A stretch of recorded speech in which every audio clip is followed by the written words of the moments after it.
for me, experimentation is where you really don't have any input, or there is really opposing ideas of what is the best solution to a problem, and there's not really any guideline there.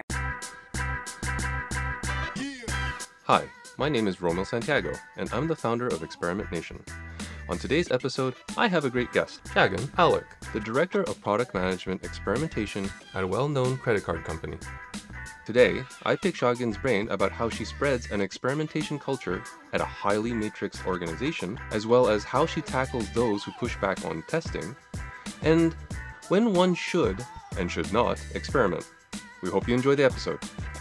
Hi everyone, my name is Rommil Santiago and I'm the founder of Experimentation. And today we have a great guest. She's the Director of Product Experimentation at a well-known credit card company, Shagun Aulakh. Welcome to the show.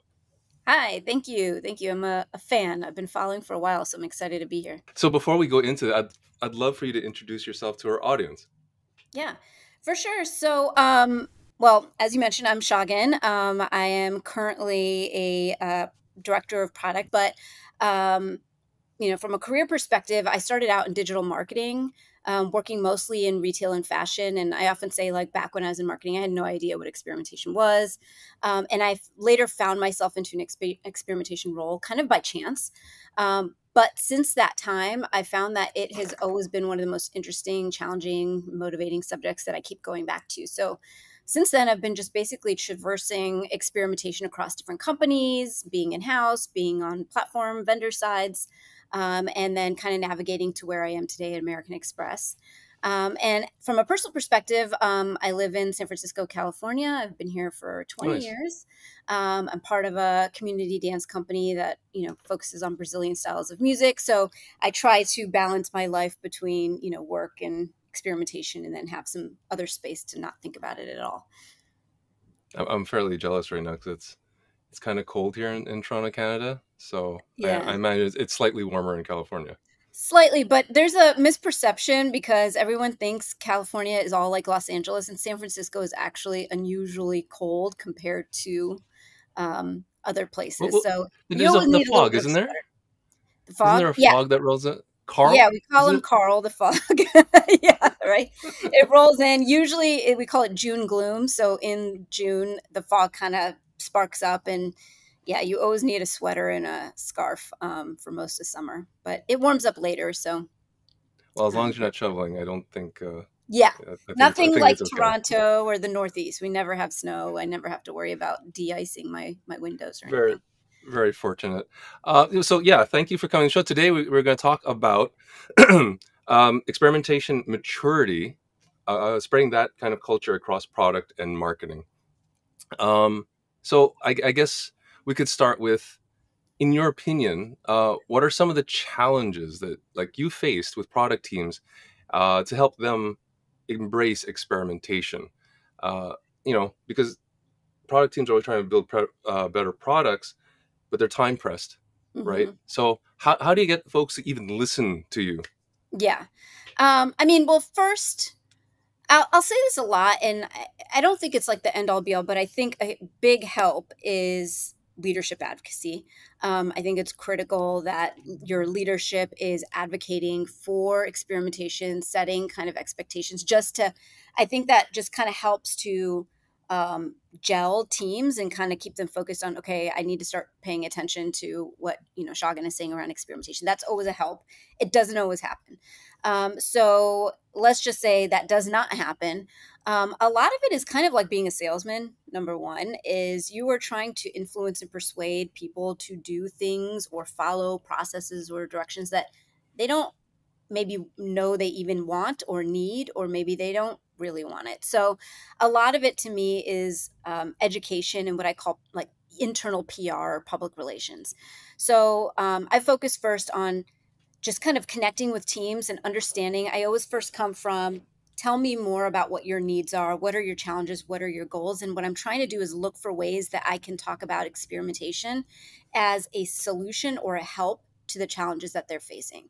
So, for example, if they're talking about, I have to deploy certain features at particular, fast intervals, and I'm getting pressure to do that. I might try to talk about well, rather than kind of wading through the mud and figuring it out, you can use experimentation to have more clarity and get to the best solution faster. So I might talk about those things, but I sort of focus on three main things, and outside of just the PR and the road shows, which is kind of the basic knowledge and understanding of what is experimentation. And like, so for example, today where I am, each team has uh, different maturity levels. Like some are highly independent, they get it, they want to run Hmm. with it, maybe they just need a little bit of help. And there's other teams who are literally like, I don't even know what an A B test is, let alone an A B versus like a multivariate.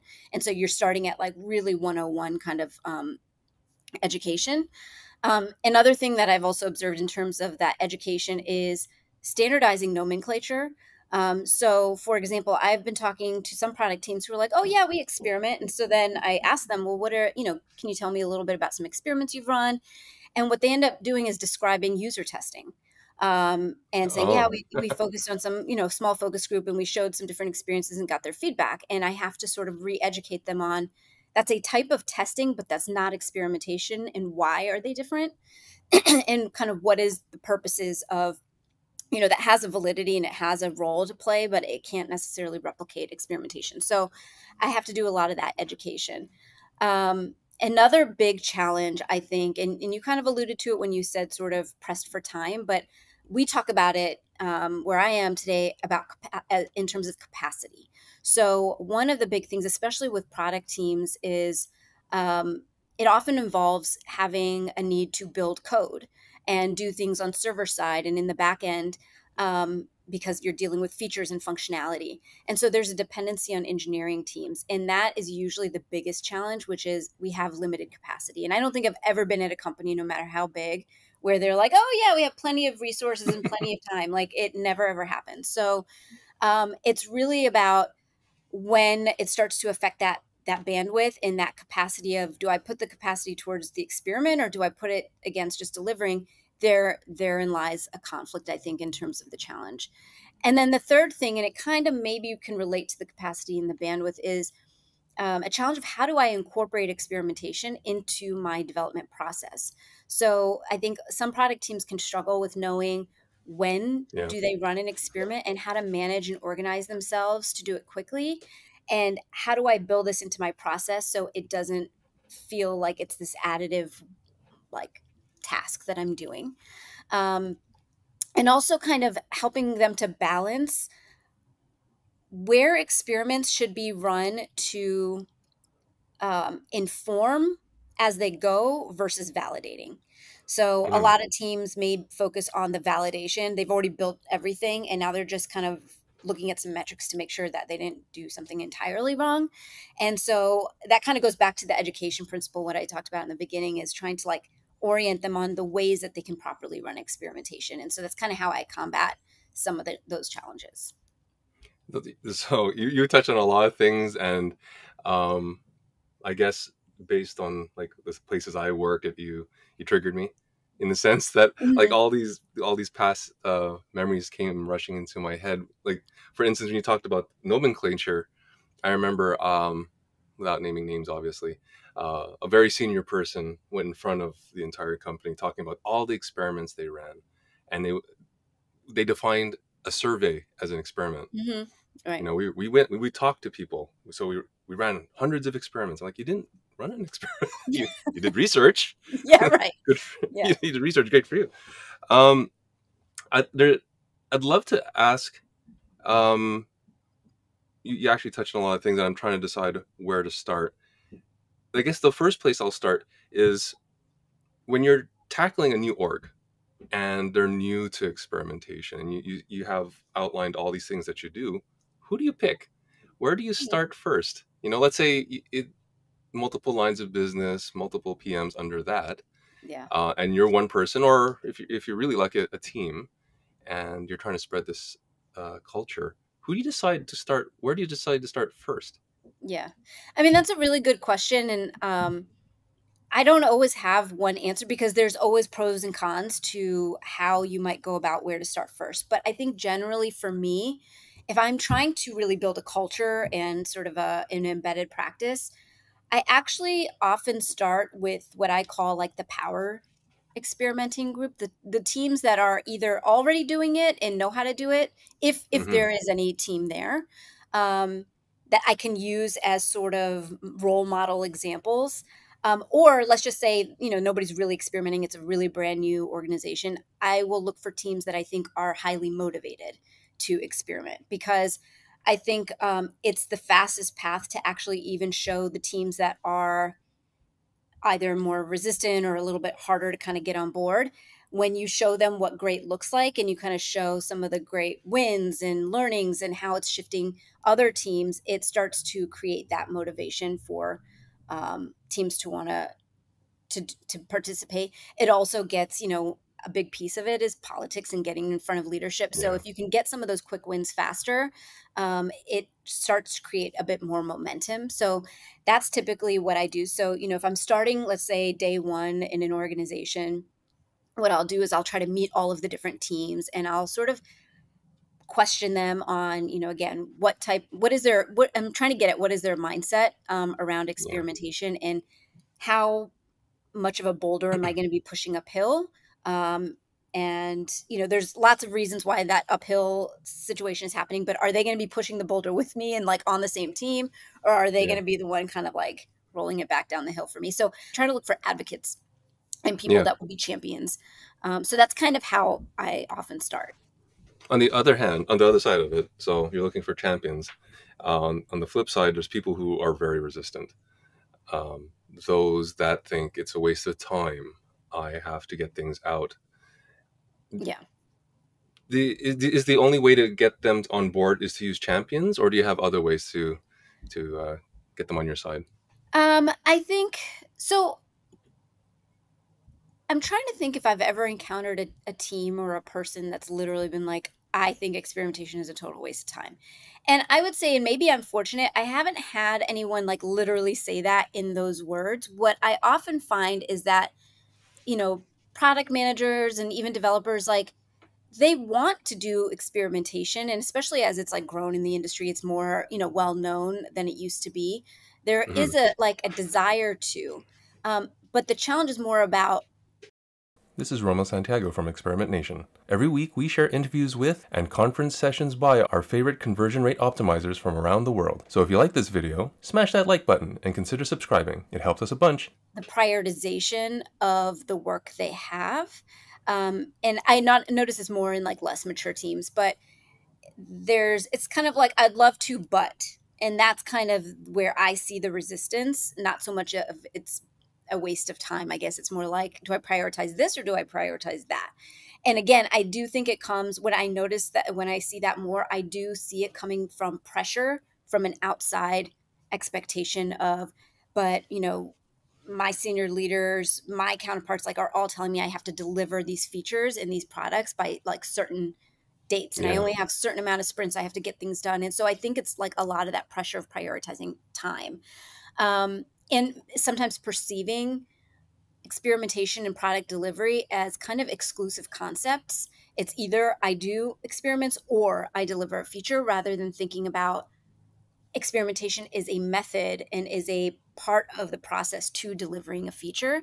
So I think how I sort of approach those challenges, and I mentioned it kind of even in the beginning, which is the education and just sort of teaching them the best practices around, even what is the flywheel and the steps of experimentation. But Yeah. I kind of think about like working with them on their process, because if it's an issue about like capacity and stacking it against all the other product work they have, what I like to do is kind of first look at what is your current process of delivery today. When and at what kind of time intervals or program increments are you building your backlog? Are you doing sprint planning when you're actually then focused on the build, and then when things get delivered? And I'm trying to see where I can advise how and where experimentation can fit in a little bit more organically into the process, versus saying you have to change all of that around, because that's a lot harder for somebody to take and want to move forward on, versus you saying, okay, let me see where I can add little tweaks. And what actually, you can just sort of, maybe if you can add a sprint to just focus on experimentation ideation, and like reserve capacity for your engineers to do experimentation, so it's not like I already allocated all my capacity to these other things, so now there's no room for experimentation. And that's no easy task. It takes a lot of time, and like I said, I've been dealing with product teams for almost a year, almost 2 years, and it's still a challenge of figuring out where and how. And I think it ends up not just even being a singular team. You have to think about it from, I think American Express is highly matrixed. It is Yeah. obviously a huge company, so it's not even just dealing with product teams, it's dealing with like product operation teams separately who set certain processes and expectations. It's dealing with budgeting teams who are allocating that budget to different product teams depending on what they have planned. So it's a little bit of like negotiating with all of these folks and kind of talking about why it's super critical. Um, but I do think a big part, I mean, just in terms of getting motivation, is that idea of democratizing insights and showing how other teams are using experimentation to make better decisions. Because I do believe that there is a truth to like healthy competition and kind of, especially if it's a new team who doesn't know how, to be able to show them a little bit of a blueprint of like, this is how it can be done. And think of all the cool things like you can be able to talk to your leadership about, and rather than just saying I delivered, being able to say I'm about to deliver this product that I can already with some certainty predict a value out of, so I know where I'm going in the right direction. um, we were just having a conversation at another meeting, and we were talking about like there's an SVP who needs more validation. Like we're making big changes and they don't feel comfortable about maybe some of the changes that we could be making. Are we thinking about all of the, what is the drop off here and what's the uplifts here? And, experimentation is a really great way to be able to articulate why you're making the changes you're making and actually kind of reducing fear from other Hmm. stakeholders and leaders. So I think when you can share some of those insights and kind of show what another team has been doing, I think that that helps them put it into more of a reality versus this conceptual idea of experimentation. From a tactical perspective, I usually see that teams are more ready um, to adopt a validation approach where, okay, we've built the widget, now we're going to A/B test the widget. Yeah. And that concept I find teams can adopt pretty readily. Now, obviously, that's at the tail end of several sprints of work, and they could be building the wrong thing entirely. Yeah. Do you have any advice or any thoughts around how do you pull that more forward into the development cycle? I know you mentioned that you saw the cycle and you highlight areas that you can work on, but how do you do that systematically? Like you have to bring it forward. I was wondering if you had any advice there. I mean, I haven't quite cracked the code myself, to be honest. It's something I'm still working through, but um, what we've been talking about is how do we actually quantify. There was some industry statistic. I don't know if I read it or somebody said it, and I can't quote what the source is, but I have heard, I guess, through the grapevine that there was some statistic of like out of 10 features that get delivered without experimentation backing it, eight of them fail. So, like 80% of your features will fail if you're not backing it through experimentation. And so I wanted to take that kind of concept from an industry stats perspective. And I've been talking with a team of like, how can we actually go back and do some retrospective of the things that we've delivered without experimentation, and have they actually resulted in what teams expected, and be able to Hmm. kind of show, is this sort of 80% metric actually true here? Because then I can go back and say, look, this is why you don't want to only do it for validation, because at that point, think about how much cost you've already put in, be it headcount and bandwidth and Yeah. all of the things, and you've delivered it. And so if it doesn't work, now what do you do? Do you like pull the thing and scrap it? Or now think about the long road to try to figure out how to fix it. And you don't even know where to start because you may have like built this whole big thing. And so I was in a conversation once where it was similar, and we were getting pushback actually from the developer about running an experiment. And he had a super valid point. He was like, why are we running the experiment when we already built all of the code? We went through months of work, and now we experiment for what? And that actually goes to a certain point of where I also encourage teams to, you don't experiment all the time everywhere for everything. because there are points where you may not, that's not worth the cost of what it will take to run the I experiment. want to So jump into that one. yeah, That's something that's definitely been on my mind because you hear in the industry, test everything. And that's usually the CRO, conversion rate optimization type folks. And then the yeah, product managers are like, oh, hell no, we can't test everything. And especially developers say the same thing. I was right. wondering, how do you differentiate between things that you should test and when you shouldn't test? Yeah. Yeah. I think so the simple thing that I first ask is, if you experiment on this and let's say it doesn't, whatever you're thinking of building and running as your variant, if it doesn't perform the way you expect, are you implementing it anyway? And Hmm. you'd be surprised that oftentimes teams will say, well, yeah, because again, I already had it in the roadmap. It already got signed off. It's actually a push from, I don't know, some strategy team that we have to get this out. So in that case, I would say, well, yeah, you don't test this. You're already building it. Maybe you can use some other ways of like analytics, again, user testing or heat mapping or whatever different analytic inputs, and you do that. But then what you could do is experiment. And again, this is a little bit of the validation, what we were just talking about. So you wouldn't even experiment to validate. You would just hopefully use whatever insights you can to feel some confidence that what you're doing is the right thing. And Hmm. then what you would be doing is building a plan for, okay, as soon as this thing launches, what does my experimentation roadmap look like then? What learnings do I need to figure out? What interaction effects of the changes I made do I need to understand? And then you have an experimentation plan after that. So Hmm. that's kind of like one simple question that would help direct me in whether or not you can run the experiment.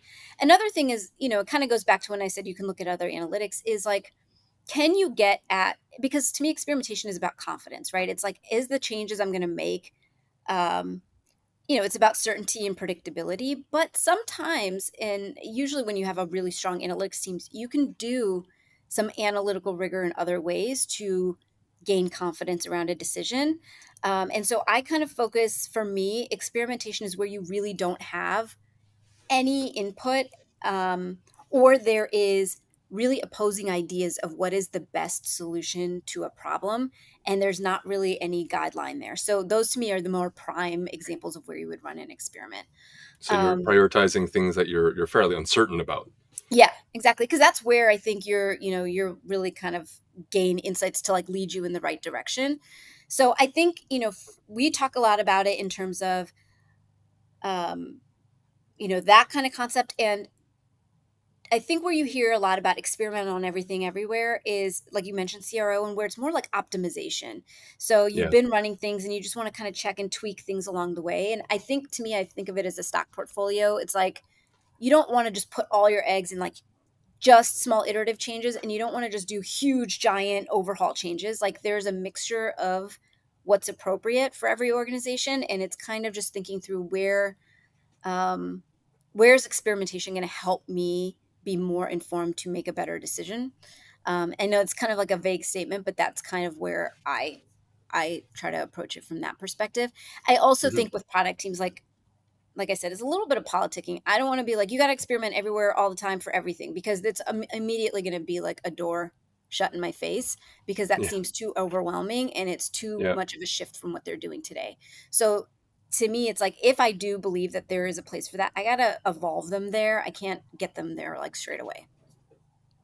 So, like, the other thing that I always run into is I have to be mindful if the test goes poorly, or I just made this person run the test Yeah. and the test runs poorly.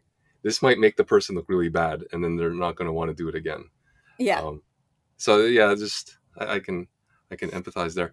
Well, I think it even's like, what do you, well, my question actually to you is like, when you say if a test does poorly, it can make them look bad, how are you defining a poor test? Yeah, I set myself up for that. So you're supposed to look at learnings and stuff, but let's say you're Yeah. looking at the validation side of it, like you haven't gone into the testing the riskiest things. Um, a lot of research has been put into a particular feature. They spent time into it, and then you're like, you should know how it performs. You should see how it impacts the business before you unroll it, Yeah. release it. And they find out, oh, well, it hurts business by 5%. Yeah. Okay, so what do we do now? Yeah, You it know, doesn't you feel have good. What I say no, is like, wouldn't it be worse had you rolled it out and it hurts business? At least now you get a little bit of a, what to prepare yourself for, and I versus you think roll it out. logically that makes 100% Yeah, a lot of sense. But It's a It hard goes back to course. the first thing you said, when you don't have senior leadership bought in, that Yeah. gets really tricky, because if they're not bought in, they're like, just ship the thing. Yeah. We're good. Ignorance is bliss. So, Right. Yeah. but like, it's hard as data centric people. Like, really, you're gonna do something like that? It is. Um, Yeah. so we talked about convincing people. Talked about people who are resistant, where to change, and education and all that. Now, let's say you've been spreading this culture for a while. When do you know you've done the job? Because you could do this for a year or 6 months, 5 years, what have you. When is it done, or how do you even measure that you're there? Yeah. I guess I've never been yet at a place where I feel like I'm there. So I feel like, and for me, I think again, everybody's going to be different. Every organization is different, so it's going to the answer isn't as straightforward. Um, Hmm.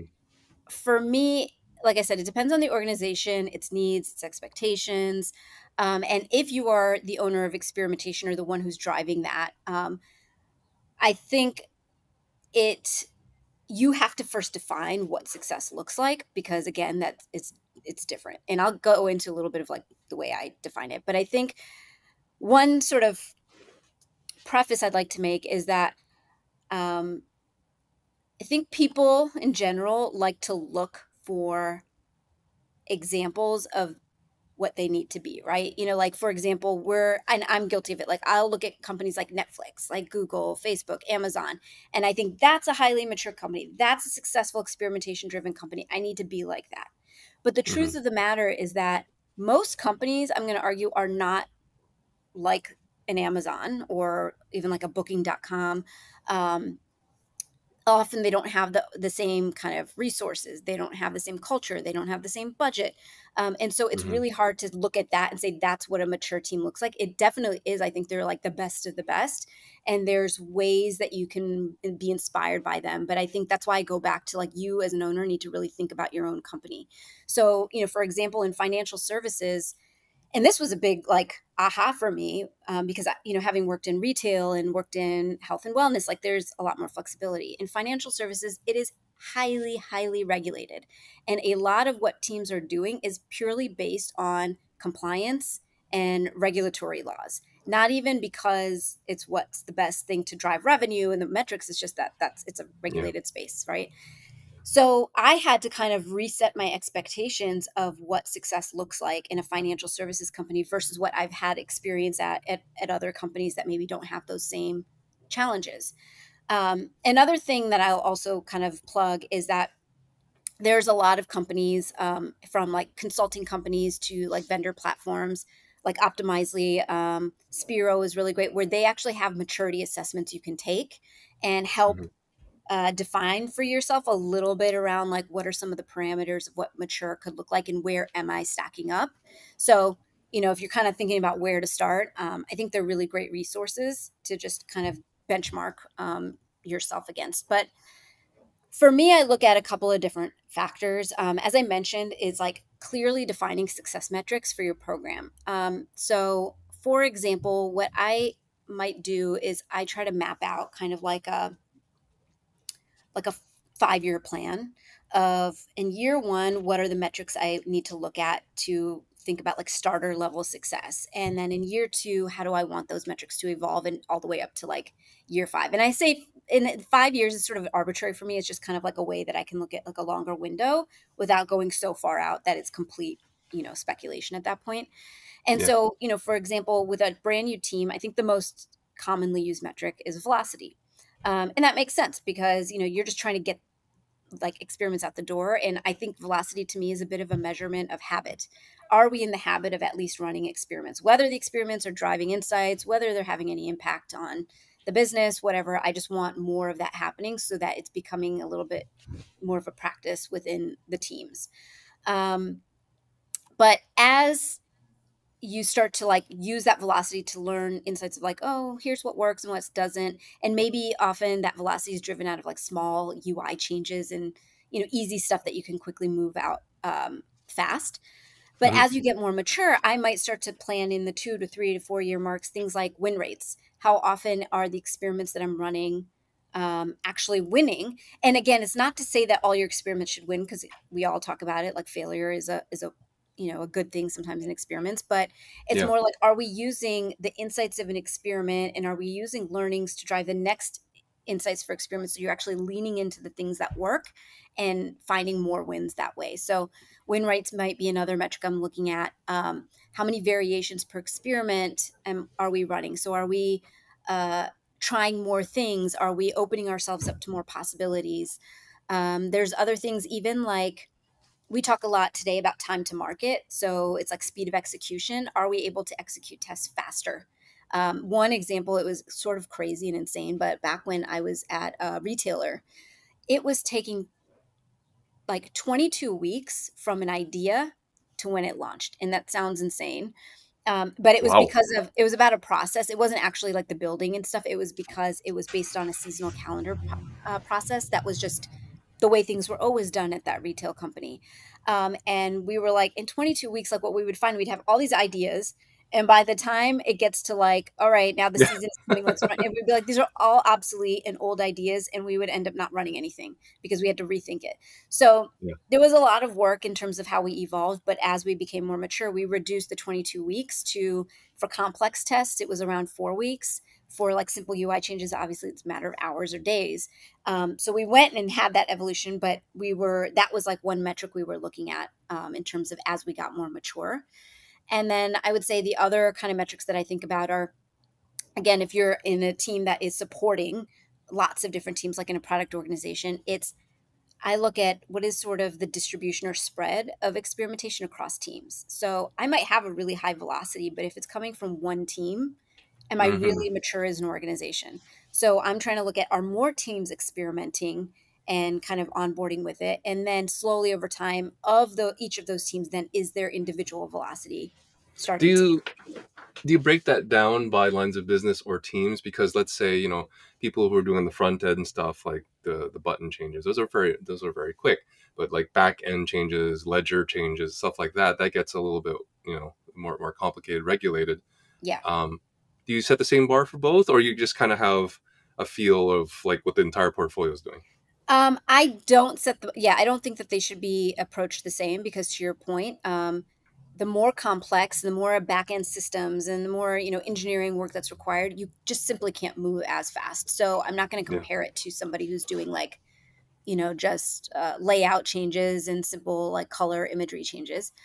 So I generally, what I'll do is, and it's kind of not the greatest science, but I first just take an average of like, where are we today? The average team is running, let's say, one Mm, test a month. And I do come up with just sort of arbitrary, like we want to, if you're at one, like it's like singular, I'm like, let's just double it. Let's just get you to two. So I'm just kind of making some arbitrary, like just goal to kind of get them to, but I won't yeah. necessarily compare them against each other and say like, team one, you are only running 10 tests, and team two, you're running 100. So team one, you're not as good at. It would be more about like, I kind of take it as like each individual team and treating them a little bit like, maybe it's like grouping. We actually have been talking about this too, which is, my team, we have a COE and we don't actually execute the test. We're just supporting the product team to do that. And Yep. so we talk about, and we have like a lot of product teams we're supporting, and we're a pretty tiny team. So we're talking about like sort of segmenting what we call our users, which is like the internal product teams, and saying like, who are like product teams that have maybe similar goals, similar organizational kind of setup. Maybe they have a full Scrum team ready, and then there's other teams that don't have technical teams, and there's maybe again they're less mature. So we're trying to segment these users and kind of create goals associated to that segment. Mm, Just like, I think if you're in marketing, you don't have maybe the same expectations of a, you know, tenured customer who's been with you for 10 years versus a prospect, right? Like there's different goalposts you have for them. So right. I kind of approach it the same way. So actually, the thing that you mentioned, where you set a goal for a team who's run 1 to 2 versus another team, how, I'm very curious, and you don't have to tell me if you can't, but what kind of authority does your team have to make a team? Because I'm very invested in this question, because Mm, in my last role, our setup, it was very similar to yours. COE didn't run the tests. We helped everyone. encouraging and all of that jazz. What we didn't have was authority, Yeah. where we're like, you really ought to test the thing, and the PM was able to go, no, we don't want to. and then we had KPIs, and it's like, well, no one wants to help us in this, so it made things a little bit challenging. Yeah. I was very curious on the authority that you have or don't have, Yeah. and how do you manage that? Yeah, I feel like there should be a therapy support group for folks like us who've been in this situation, because there are days where it's a struggle. So I will Yeah, say, we don't have explicit authority of like Shagun's team is the one directing the goals and you have to follow the goals she's setting or the recommendations that she has. Like we don't have that. And it's not, I think it's rare that you can get that. I've been lucky in some circumstances that I have had that authority, and so obviously you're it's way saying easier. at the job interview to demand that you have some authority. Is that what you're saying? If I could go back in time, I would that would be one of the first questions I ask is what kind of explicit authority does my team have? Yeah, Um, and are we able, and if there is none, what is the likelihood of getting that authority? And so again, for yeah, me, I'm constantly working back to leadership, and it's not just one leader. I'm dealing with like 20 different leaders who all have different perspectives, and I'm trying to just find consensus. Um, I actually sometimes waffle even. Should we be the ones really dictating goals? yeah, Like what kind of velocity? Because I don't live and breathe your day to day. And you're obviously accountable for your own business. So it is kind of like some outside person just coming up with these arbitrary goals. Sometimes it made me feel like to them. But I do think that there's importance for, and this is actually something I'm going to be talking about at an upcoming conference, which is COEs in general. And they're great in some aspects, but if you're not given explicit authority, and I've seen this at so many different companies where the COEs sometimes ends up being like a, I don't know what you want to lame call it. duck. Yeah, like you're just sitting around like, hey, you should probably do this. No, okay. Next team, hey, you should probably do this. And there's not really there's not a secure place with where they sit and what they should be accountable for driving, right? So Yeah, I'll go off on a little bit of a tangent, but I think what I try to do is just highlight that the COE team is specialized experts. Like we've been doing this for yeah. a really long time. Like your job is product. Your job is to deliver the features, and you should not necessarily have to think about all the different experimentation nuances. Let us do that work for you so that it actually makes it easier for you to run an experiment. So I think right now, like the goals that we try to, they're not goals we are setting. It is goals we're suggesting and trying to give them some boundaries to work within. And again, it works for some teams. It doesn't work for other teams.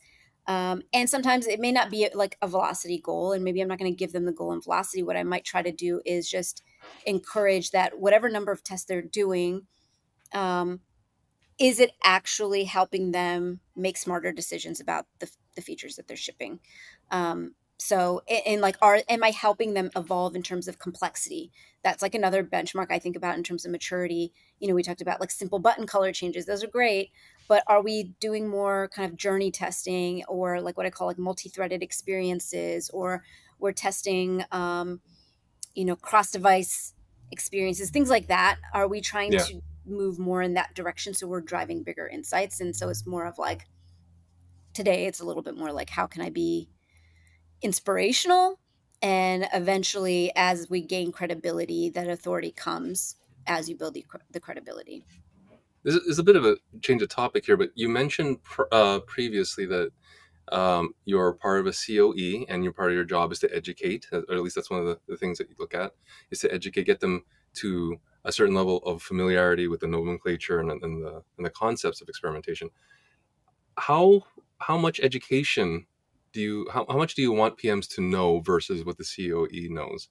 Because from my experience, I feel that when I try to educate, and they're very smart people, but it doesn't stick, Hmm. and there's turnover, and, Hmm. and and you have to train them again.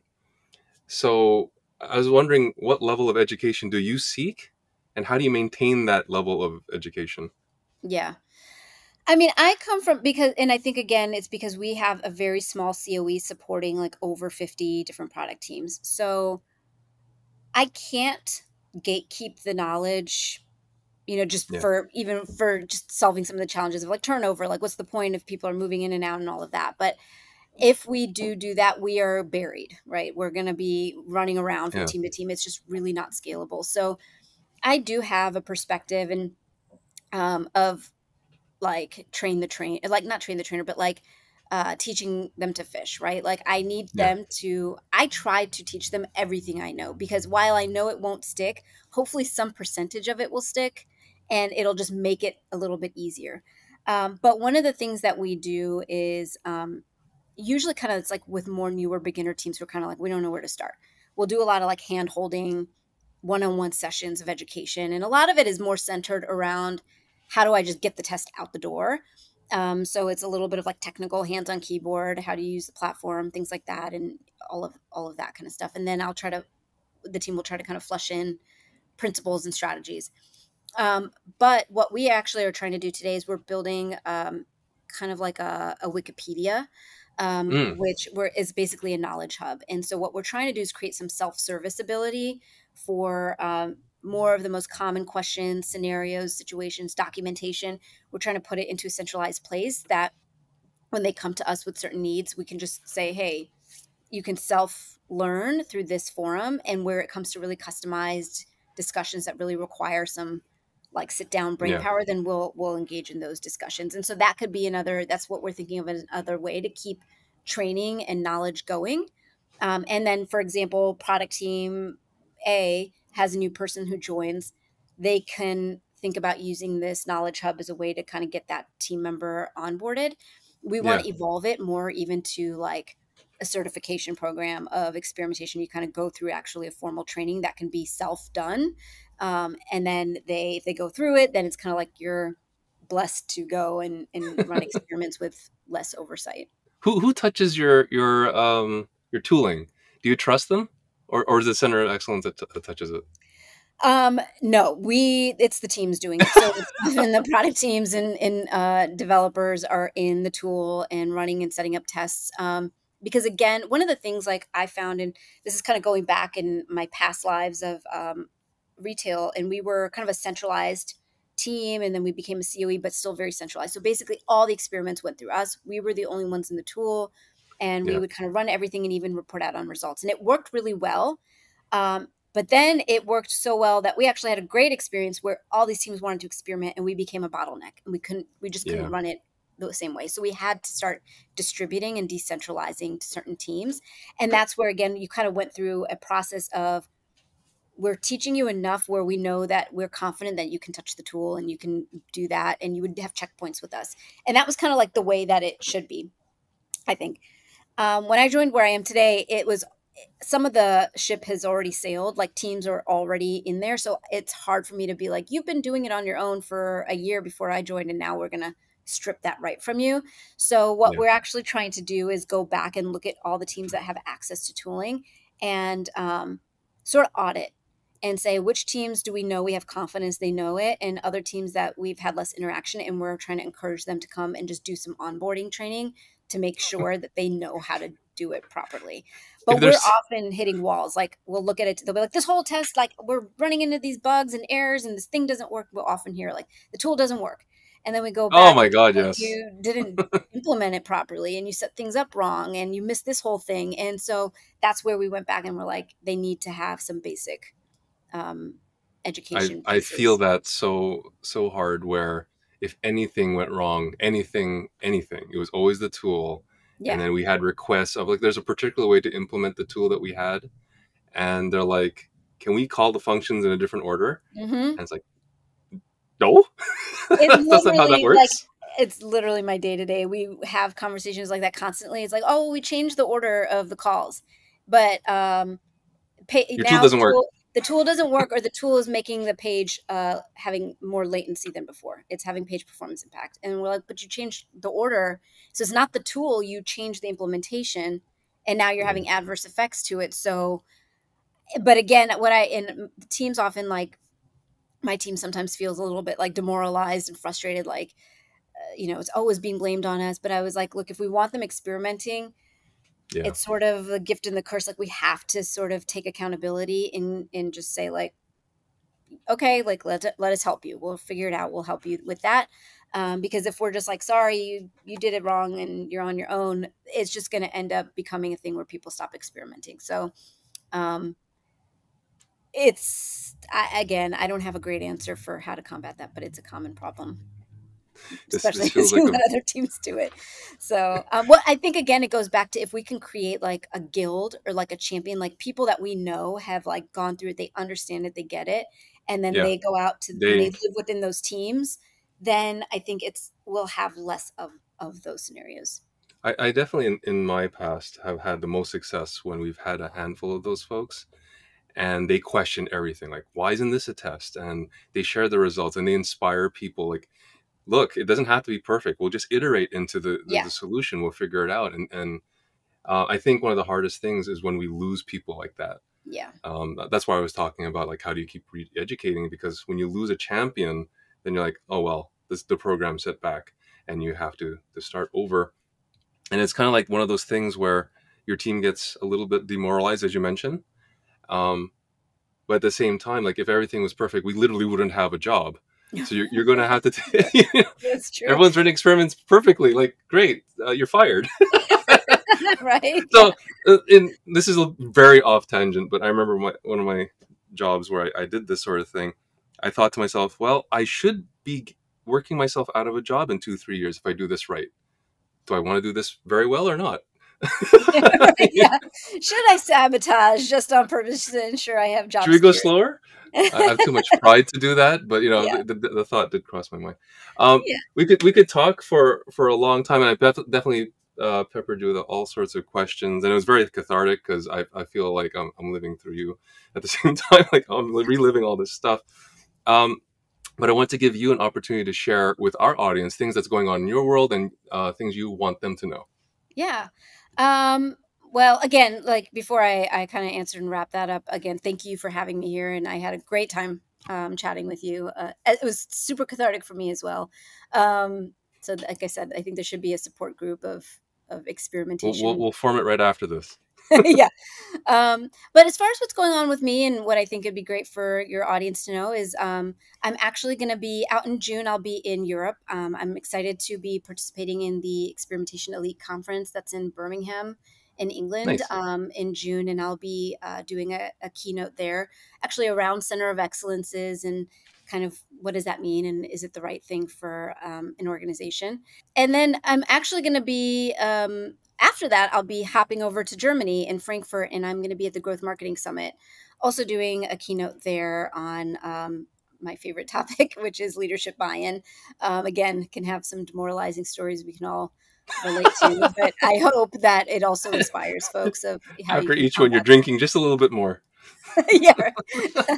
I mean, that's kind of how I think about like whenever there's topics at conferences, and if I have the privilege of speaking at them, I tried to pull from what has been actually difficult things for me where I want Yeah. to throw my hands up and be like, forget this. And then if I can come out of it, hopefully inspire other folks to kind of work through it because there's usually light at the end of the tunnel. But anyway, those two conferences are coming up in June. So if your audience is going to be out there by any chance in England or in Germany, feel free to ping me and let me know. I'd love to meet them. Amazing. And I'm hoping that our audience checks you out and signs up and feel the pain that you went through and hopefully get light at the end of it. I just wanted to thank you for coming on the show. And yeah, thank you so much. Yeah, my pleasure. Thanks. This is Rommil Santiago from Experiment Nation. Every week we share interviews with and conference sessions by our favorite conversion rate optimizers from around the world. So if you like this video, smash that like button and consider subscribing. It helps us a bunch.